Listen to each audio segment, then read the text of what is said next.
Have you ever wondered why men seem unable to show their real feelings?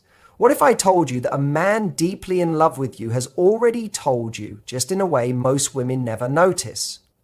Carl Jung discovered something powerful. The unconscious mind doesn't use logic. It speaks in symbols, in repeated patterns in behavior. And when it comes to love, especially for men, their unconscious often says more than words ever can. You see, men don't always say, "I love you," the way movies have trained us to expect. They don't always announce it, post about it, or shout it from rooftops. No. When a man is truly, deeply, soul-shakenly in love, he speaks in a code. He uses a sentence that sounds normal, even plain, but behind it is his entire emotional world. And here's the part no one tells you. Most women miss it. They miss it because they're waiting to hear romance, but what he's offering is reverence. They're looking for big gestures, but what he gives is quiet loyalty. Carl Jung once said, "Until you make the unconscious conscious, it will direct your life and you will call it fate." So, today, we're turning on the light, because the man in your life, or the one who's coming into your life, he may already be speaking to you from the deepest part of his soul. He's just not doing it in the language you expect. And that's what I want to show you today. I'm going to uncover the 7 phrases a man says only when he's in love with his entire being. They won't sound poetic. Some may even sound like everyday words, the kind you'd barely notice. That's the key. These phrases aren't about what's being said. They're about when he says them, why he says them, and how he says them. Think about it this way. A tiger doesn't purr like a house cat, a volcano doesn't whistle like a kettle, and a man in love doesn't always say, "I love you." He shows it in the way he breaks his own emotional habits. That's how you know it's real. Before we begin, I just want to ask you for something. If any part of what you've heard so far already stirs something inside you, if your heart whispers, "This explains so much," please like this video, subscribe, and turn on the notifications. I'm pouring my soul into this, not just to explain, but to help women finally understand how real love speaks through men. Because once you hear the first phrase, you'll never listen the same way again. You might even realize he's been loving you this whole time, in a language deeper than words. What do you think? A man's strength isn't just about what he can carry, it's about who he trusts enough to carry it with him. So let's start with a phrase that sounds so simple, so everyday. What do you think? You've probably heard it over coffee, during a drive, while he's scrolling on his phone. Maybe he said it half distracted, looking up at the ceiling. But don't get it wrong, because when a man truly loves you, those 4 little words mean everything. It's not just a polite question, it's a quiet act of surrender. Carl Jung taught that the male mind is shaped by the inner warrior, the part built for action, for control, for handling things alone. That warrior doesn't need help. That warrior doesn't ask for advice. That warrior leads, hides weakness, makes choices alone. So when a man looks into your eyes and says, "What do you think?" he's stepping out of that armor. He's breaking his own rules. That's not small talk. That's him saying, "I trust you with something that matters to me." Picture a soldier on the battlefield. He's used to being in charge, calling all the shots, but now he radios back not for orders, but for your insight. That's what's happening here. He's not just asking you for your opinion. He's showing you that your thoughts guide his path. And for a man, that's sacred. Now, maybe you're thinking, "But he asked me which shirt looks better." That's not life-changing. True. But don't just listen to the words. Watch how he says them. Look at his eyes, his posture, the softness in his voice. Does he actually pause to hear what you'll say?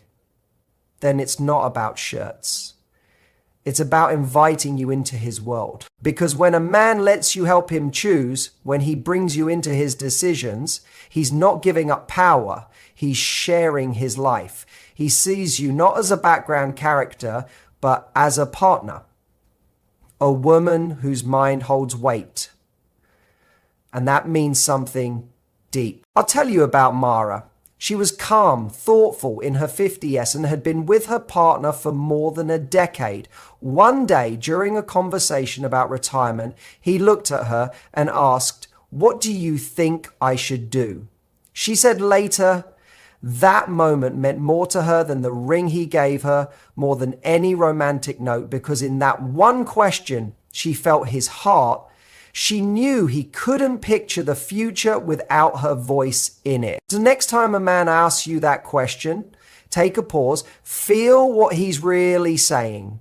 Because sometimes what do you think really means, I need your wisdom to move forward. And don't ever doubt that your opinion matters.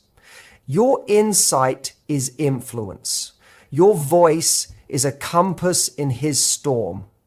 You're not just answering a question, you're shaping a future he wants you to be part of. I had a rough day. The strongest man isn't the one who hides his pain.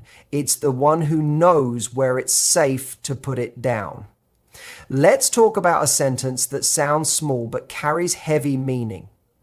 He walks in, drops his keys, rubs his neck, and says, I had a rough day. Seems simple, right? But if you only hear the words, you'll miss what he's really giving you. Because when a man says this and really means it, it's not just a recap, it's a reveal. It's vulnerability. Carl Jung said that the male mind is built around the warrior, that part of him that survives, leads, protects, and pushes through. And what does the warrior never do? Show weakness. That's why so many men, good men, kind men, loving men, walk through life carrying emotional weight they never let anyone see. Not because they don't feel, but because feeling for them means breaking the image of what they think a man should be. So when he looks at you and says, I had a rough day, that's not just him complaining. That's him choosing to be seen. That's him trusting that with you, he doesn't have to pretend. It may not be poetic. Most men don't cry on cue. They don't give big speeches about their emotions. But when he gives you that little opening, when he says, today was hard, he's handing you the key to his inner world. And if he lets you see him tired, that's a man whose heart already feels safe with you. Here's what many women miss. They brush past that moment. They try to cheer him up too fast or think he's just moody. But this is where love lives, in the quiet, in the real, in those few honest words that cost him more than you know. You don't have to fix it. You don't have to make it better. You just have to hold space for it. Maybe he sits beside you and says nothing at all. Maybe he simply wants to exist near you without having to explain every thought. That's not distance, that's trust in its realist form. Because when a man says, I had a rough day, what he's really saying is, you're where I feel safe. You're the one place I don't need to wear my armor. And when you answer that moment with grace, with silence, tension, not pressure, or questions, you become his calm in the middle of chaos. Ladies, don't overlook how powerful it is for a man to soften in your presence, because when he shares his stress with you, he's not just venting, he's sharing his heart. And then comes something even more subtle. He doesn't use emotional words at all. Instead, he reacts to something you changed in his space. And that's where love speaks in a quieter language. Stay close now, because here's where it gets tender. He says, I like how you arranged this. A man's space isn't just a place, it's where his identity finds structure. So let's pause on this phrase that might sound casual, but carries a deeper message. I like how you arranged this. Maybe he says it after you straightened the cushions or shifted the mugs around or added a plant to a quiet corner. Maybe you moved the couch just a little or set something down differently, something tiny, something he never asked for. But he still notices and says he likes it. Now, let me tell you what that really means in simple terms when it comes to a man's mind. His space is sacred. His room, his truck, his office, or even that cluttered garage shelf full of old tools. Those aren't just spots. Those are symbols of his sense of control, his way of holding himself together, which means letting someone else shift that space, even just a bit, isn't about taste, it's about trust. So when he says, I like how you arrange this, it's not just giving a compliment, he's letting you in. You now have access to a part of his world. He never gives freely access to the life he's crafted, to stay in control, access to the version of him few ever get close to. Because a man's life is built in sections. There's a place for working, a place for relaxing, a place for being alone. But when he starts letting you blur those lines, add a soft touch, leave a trace. It's not about the shelf or the pillow. It's about what you represent. You're not just visiting, you belong here. You're not just adjusting the room, you're becoming part of the whole. And that's not decorating. That's integration. You don't need to live with him to shift his world. Your energy alone can start the transformation. Suddenly he's burning a candle instead of tossing his socks in the corner. Suddenly he's buying the snacks you love. Suddenly there's space for your things, your books, your scent, your presence in quiet ways. When he lets you shape his surroundings, he's really saying, you're shaping me. And I'm no longer afraid of it now. Let me tell you about Simone. She dated a man who had been living solo for years, clean, organized, private. One day she adjusted his kitchen layout, just made it flow better, nothing major. When he came home, he looked around and softly said, I like how you set this up. She almost didn't think much of it, but weeks later, he brought it up again and said, that's when I realized I could let someone into my world and not feel like I was losing myself. That's the power in those small words. It's not about decor. It's about letting go. It's about sharing. It's about home. So next time you hear him say something like that, don't dismiss it. He's not just accepting your changes. He's telling you you're a part of his world, and then he does something else. He begins to talk about tomorrow, but what he's really doing is giving you a glimpse of forever. Listen closely now. What are you doing tomorrow? We don't make plans with people we plan to forget. So let's look at this soft question. What are you doing tomorrow? You might hear it and think, he's just trying to see if you're free. Maybe a quick lunch or some casual hangout. But no, that's not what's happening here. Not when it's coming from a man who truly cares for you. Because time for a man isn't just about dates and hours. It's tied to his sense of purpose, to his direction, to how he sees his life. And when a man starts inviting you into that timeline, even in small ways like tomorrow, it means something real is happening deep down. He's not just asking for your time. He's weaving you into his journey. And here's what most don't realize. Men don't casually offer up their future to just anyone.